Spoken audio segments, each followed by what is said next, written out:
யாரும் தெரியுமா உங்களுக்கு எல்லாம்? பார்த்துருக்கீங்களா? சரி, சந்தோஷம். நான் இந்த வார்டுடைய மாமன்ற உறுப்பினர், மக்களால் தேர்வு செய்யப்பட்ட மக்கள் பிரதிநிதி. இந்த நம்ம டிவிஷன் அப்படின்னா நம்ம இந்த 10 தெருவில் இருக்கக்கூடிய ரோடு, சாக்கடை, தெருவிளக்கு, இந்த மாதிரி விஷயங்கள்லாம் சரியா இருக்கா அப்படிங்கிறத பார்த்து அதை சரியா இருக்கிறதுக்கான நடவடிக்கைகளை எடுக்கிற ஒரு ஆள். நான் பேசுறது கேக்குதா? உங்ககிட்ட பேச போறேன். எத்தனை இங்க பாருங்க, பதில் சொல்லணும். எல்லாரும் வீட்லயும் செல்போன் இருக்கா? செல்போன் இருக்கிறவங்க கை தூங்க. வீட்டுல அம்மா வச்சிருக்காங்கல்ல, தூங்க. எல்லாரும் வீட்லயும் செல்போன் இருக்குல்ல? எல்லாரும் சாப்பிடறப்ப செல்போன் பாப்பீங்கல்ல? எத்தனை பேர் பாப்பீங்க? எத்தனை பேர் சாப்பிடுறப்ப செல்போன் பாப்பீங்க? செல்போனை காட்டி எத்தனை அம்மா சோறு விட்டுறாங்க? ஏன்? என்ன உங்க அம்மாவா? இனிமேல் நீ செல்போன் பார்க்காத, சரிதா? செல்போனு, டிவி, இந்த மாதிரி விஷயங்கள்லாம் உன்ன மாதிரி குழந்தைங்களுடைய மூளையை கெடுத்துரும், சரிதா? நீ நல்ல பொண்ணா, பெரிய அறிவாளியா, இந்த மாதிரி ஒரு பெரிய இன்ஸ்பெக்டரா நீ எல்லாம் வளர்ந்த செல்போன் பார்த்துட்டு இருந்தா எங்கேயாவது ஒரு சாதாரண இதான் இருக்க முடியும், சரிதா? செல்போன்ல நல்ல விஷயம் பெருசா வர்றது இல்லை, தேவையில்லாத விஷயம் தான் அதிகமா வருது. அதனால இப்ப எப்படி எல்லாம் வேஷம் போட்டு ஓடியாடி விளையாடுறீங்க, அந்த மாதிரி நண்பர்களோட சேர்த்துக்கிட்டு படிக்கிற நேரம் போக வீட்டுல அம்மா அப்பாவை கூப்பிட்டுக்கோங்க, சேர்ந்து விளையாடுங்க, சந்தோஷமா பேசுங்க, மகிழ்ச்சியா இருங்க. தங்கச்சியா அப்ப 2 பேரும் சேர்ந்து விளையாடுங்க.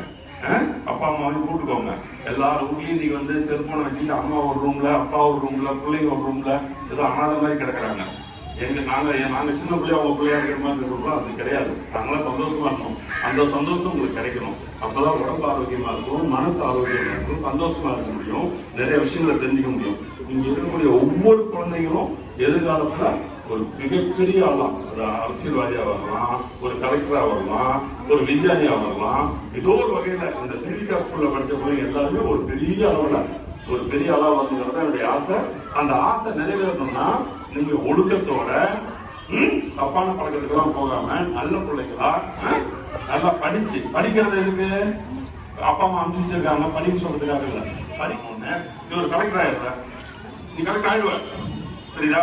கலெக்டர் சீட்ல உட்கார்ந்து இருக்க ஒரு 10 பேர் 10 கிராமத்துல இருந்து வராங்க, எனக்கு இந்த உதவி வேணுங்கிறாங்க. ஒரு கிராமத்துல 100 பேர் இருக்காங்க, ஒரு கணக்கு போகணும்ல, அதுக்கு கணக்கு மேக்ஸ் நாலேஜ் வேணும்ல, அதுதான் படிக்கணும்.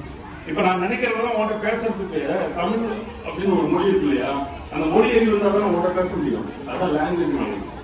இங்கிலீஷ் தெரிஞ்சாதான் நிறைய விஷயங்கள புத்தகத்தை படிச்சு உலகம் கூட இருக்கிற விஷயங்களை தெரிஞ்சுக்க முடியும். தமிழ் நல்லா தெரிஞ்சுக்கணும், புத்தகங்களை பற்றி தெரிஞ்சுக்க முடியும், நினைக்கிறத பேச முடியும். இன்னைக்கு இந்த போனை பார்த்து நினைக்கிறத கூட சொல்ல முடியாத அளவுக்கு நம்ம குழந்தைங்க போயிட்டாங்க. ஒரு டாக்டர் போறாங்க, ஒரு பிரச்சனைனா என்ன பண்ணுதுன்னா என்னமோ பண்ணுது, வயிறு ஒரு மாதிரி பண்ணுது, வயிறு வலிக்குது, குத்துது, எரியுது, குறையுது அப்படின்னு கூட சொல்றதுக்கான அறிவு இல்லாத மாதிரி இன்னைக்கு நம்ம போயிட்டோம். அதனால நீங்க என்ன நல்ல அறிவுள்ள பிள்ளைங்களா, திறமையுள்ள பிள்ளைங்களா, எல்லாத்துக்கும் மேல ஒழுக்கமுள்ள பிள்ளைங்களா வந்து இந்த உலகத்தை நீங்க காப்பாற்றணும். இந்த பொங்கல் நாளில் உங்களுக்கு அத்தனை பேரையும் சந்தித்து வாழ்த்து சொல்லக்கூடிய வாய்ப்பு கிடைச்சதுக்கு நான் ரொம்ப சந்தோஷப்படுறேன். அவங்க எல்லாத்துக்கும் என்னுடைய அன்பான பொங்கல் வாழ்த்துக்கள். நீங்க ஒரு ஆர்வத்தோட மகிழ்ச்சியோட உட்கார்ந்து இருக்கிறதுக்கு நன்றி. உங்களுக்கு நல்ல கொடுத்தீங்க. எல்லாருமே கட்டவங்க எல்லாருமே ஒரு கனவோட உங்களை பெற்று வளர்த்து ஆராய்ச்சி இருக்காங்க. அவங்க ஆசையெல்லாம் நிறைவேற்றுங்க.